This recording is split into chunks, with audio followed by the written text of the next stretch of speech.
અને આગળ વાત કરીએ, દિલ્હીમાં દિવાલ ધરાશાયી થતા વૃદ્ધનું મોત થયું છે। મધુ વિહાર પોલીસ સ્ટેશન વિસ્તારનો આ બનાવ છે। એક વ્યક્તિનું મોત થયું અને 2 ઘાયલ થયા। ઘાયલોને સારવાર માટે હોસ્પિટલ ખસેડવામાં આવ્યા છે। તો દિલ્હીની આ ઘટના જ્યાં અચાનક જ દિવાલ ધરાશાયી થઈ હતી, જેના સીસીટીવી ફૂટેજ સામે આવ્યા છે।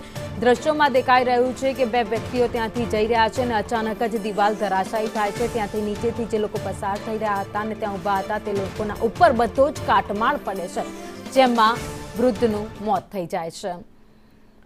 તો દિલ્હીના મધુ વિહાર વિસ્તારના એક સીસીટીવી છે જે સામે આવ્યા છે। દ્રશ્યોમાં સ્પષ્ટ દેખાઈ રહ્યું છે કે મહિલા અને એક પુરુષ ત્યાં રસ્તા પરથી પસાર થઈ રહ્યા છે અને અચાનક જ ઉપરથી એક દિવાલ ધરાશાયી થાય છે, જેના કાટમાળ નીચે દટાઈ જતા ગંભીર ઈજાઓ પહોંચતા તેનું મોત થઈ જાય છે।